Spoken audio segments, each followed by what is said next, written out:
Assalamualaikum warahmatullahi wabarakatuh. Kami dari kelompok 9, saya Wahyu Adi Saputra dengan NIM belakang 150.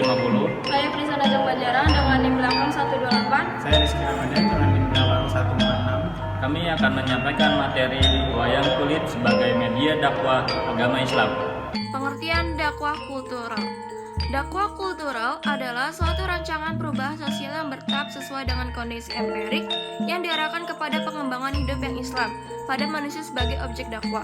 Menurut Hidayat, dakwah kultural ini merupakan suatu upaya untuk mengarahkan manusia kepada ajaran agama Islam secara eksklusif dan tidak kaku, serta memiliki rasionalitas yang tinggi, sehingga dapat diterima oleh semua orang. Fokusnya itu adalah melalui penyadaran iman dalam potensi kemanusiaan, sehingga umat dapat menerima dan memenuhi seluruh ajaran Islam yang lebih lanjut. Hidayat menjelaskan bahwa dakwah kultural ini dapat dipahami dalam dua pengertian, yaitu secara luas dan secara khusus. Secara luas, dakwah kultural diartikan sebagai kegiatan dakwah dengan memperhatikan potensi dan kecenderungan manusia sebagai makhluk berbudaya dalam rangka menghasilkan kultur alternatif dengan memiliki ciri nilai-nilai Islam yang kebudayaan dan peradaban. Adapun dalam pengertian secara khusus, dakwah kultural ini kegiatan dakwah yang memperhatikan dan memperhitungkan manfaat adat istiadat dan budaya lokal sehingga tidak bertentangan dengan ajaran agama Islam. Selanjutnya ada pengertian wayang kulit. Wayang kulit merupakan bentuk seni pertunjukan yang sangat populer dan disenangi berbagai lapisan masyarakat Jawa, khususnya yaitu wilayah Jawa Tengah dan Jawa Timur. Wayang kulit dimaknai dengan walulang inukir atau bisa disebut kulit yang diukir dan dilihat bayangannya pada kelir. Tapi akhirnya makna ini meluas menjadi segala bentuk pertunjukan yang menggunakan dalang sebagai penuturnya. Menurut Bambang Sugito, wayang kulit merupakan bentuk pertunjukan tradisional yang disajikan oleh seorang dalang dengan menggunakan gambar boneka atau semacamnya dari kulit sebagai alat pertunjukan dengan diiringi musik yang telah ditentukan. Bagi orang Jawa, dunia pewayangan merupakan cerminan usaha yang memiliki karakteristik dan nilai-nilai simbol kehidupan masyarakat. Karena orang Jawa menilai bahwa wayang mengandung filsafat dan ajaran keagamaan. Wayang kulit penuh dengan simbolik dalam pertunjukannya menggambarkan kehidupan manusia, yakni manusia yang mencari kinsyafan dan perannya, bukan manusia yang hanya hidup atau tidak mati. Lalu di sini di dalam wayang kulit terdapat tokoh sebagai peran utama dalam cerita Pakem Jawa, di antara lain Puntadewa sebagai Raja Bagaikan Rukun Islam dan saudara-saudaranya. Sebagai simbol rukun Islam, Puntadewa memiliki sifat berbudi bawah laksana, berbudi luhur dan penuh kewibawaan. Seorang raja yang arif bijaksana dan adil dalam ucapan dan perbuatan. Puntadewa memimpin keempat adiknya dalam suka duka dan penuh kasih sayang. Senantiasa unggul dalam setiap perjuangannya dan selalu ikhlas dalam menyayangi rakyat-rakyatnya. Selanjutnya, saya akan menampilkan cuplikan video wayang kulit dengan lakon Raden Puntadewa. Puntadewa lahir dari ibu bernama Dewi Kunti, putri Prabu Basukunti dengan Dewi Daita dari negara Mandura. Puntadewa memiliki dua orang adik kandung yang bernama Bima dan Janaka atau Arjuna. Sementara terdapat dua orang adik kembar dari lain ibu bernama Nakula dan Sahadewa. Puntadewa dikisahkan sebagai adalah titisan Batara Dharma. Diceritakan setelah Pandawa berhasil membangun negara Amarta di hutan Mertani, Puntadewa dinobatkan sebagai Raja Negara Amarta bergelar Prabu Darmakusuma. Selain itu, Puntadewa juga bergelar Prabu Yudhistira. Sebutan Prabu Yudhistira sering disematkan kepada Puntadewa karena dalam tubuhnya menenggal arwah Prabu Yudhistira. Prabu Puntadewa kemudian menikah dengan Dewi Drupadi, putri Prabu Drupada dengan Dewi Gandawati dari negara Pancala. Prabu Puntadewa kemudian mempunyai seorang putra bernama Pancawala. Prabu Puntadewa mempunyai pusaka kerajaan berwujud payung bernama Kiai Tunggul Naga dan sebuah tombak bernama Kiai Karawelang. Dalam perang Baratayuda, Prabu Puntadewa tampil sebagai senapati perang Pandawa. Puntadewa berhasil menewaskan Prabu Salya, Raja Negara Mandaraka.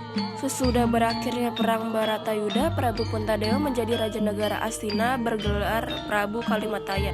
Pasca menobatkan Parikesit, putra Abimanyu dengan Dewi Utari sebagai Raja Negara Astina. Prabu Puntadewa kemudian memimpin perjalanan Makas para Pandawa.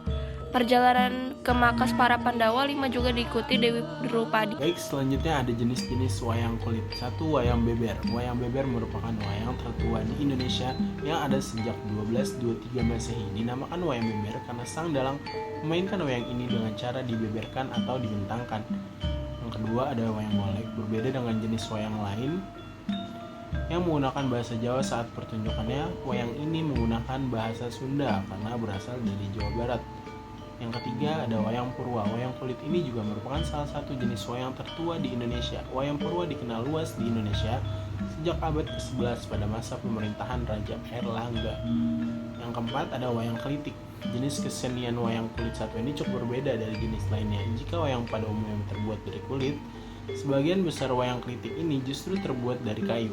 Yang kelima, wayang parwa. Wayang ini merupakan jenis wayang yang berasal dari Bali. Biasanya wayang parwa dimainkan menggunakan belencong, yakni sebuah cahaya yang berasal dari lilin dan minyak kelapa di dalam perunggu. Yang keenam, ada wayang orang. Sesuai dengan namanya, wayang yang satu ini dimainkan oleh orang atau manusia. Beberapa pameran di sini membawakan cerita wayang seperti pada umumnya dengan kostum layaknya tokoh wayang. Selanjutnya, sejarah wayang kulit.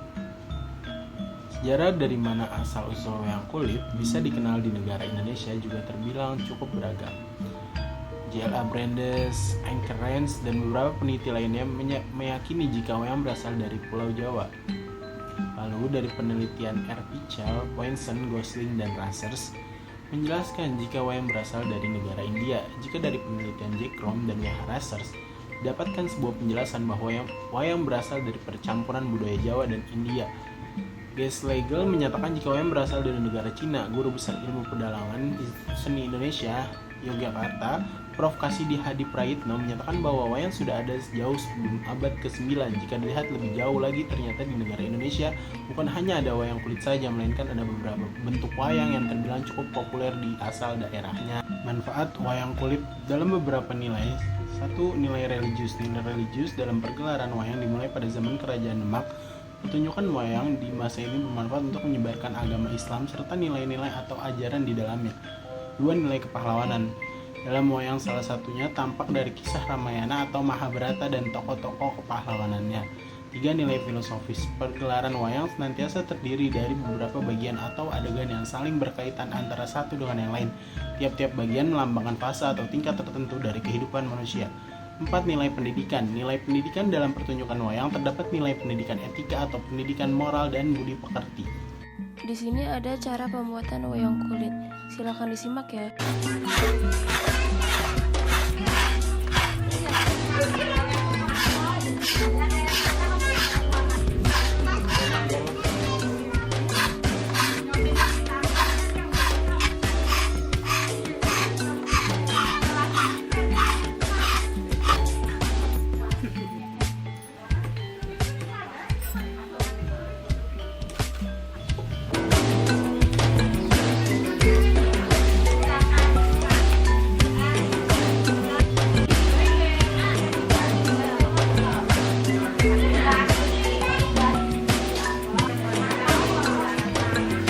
Bentar pak.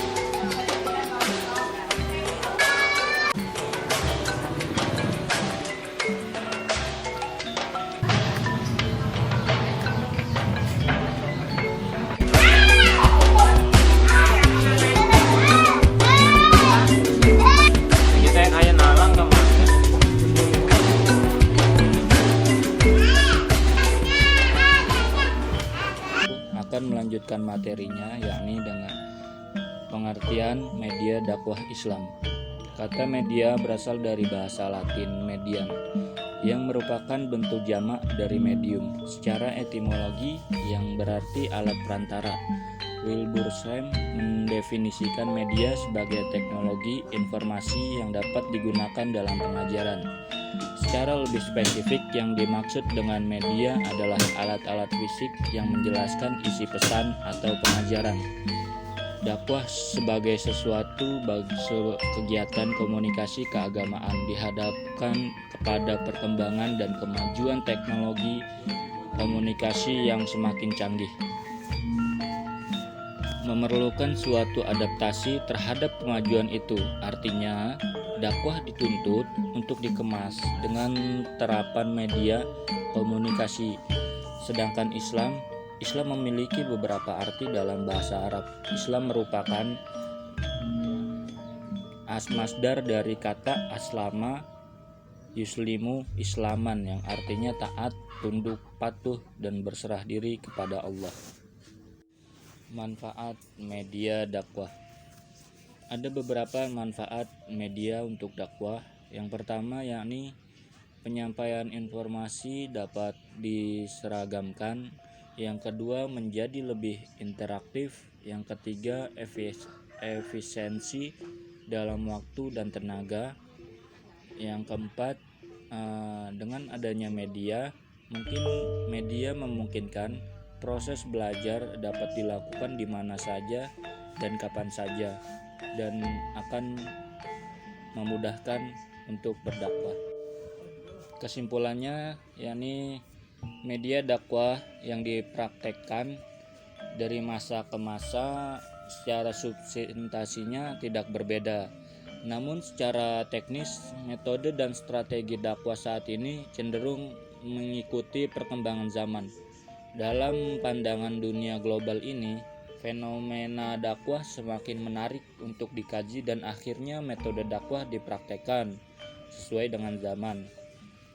Oleh karena itu, para dai dan organisasi yang bergerak dalam bidang dakwah dengan segera mungkin menindaklanjuti dakwah kepada kaum terpinggirkan tersebut seperti anak pang, gelandangan, dan para mu'alaf. Terima kasih, mungkin cukup itu saja yang dari kelompok kami sampaikan. Kurang lebihnya mohon maaf. Wassalamualaikum warahmatullahi wabarakatuh.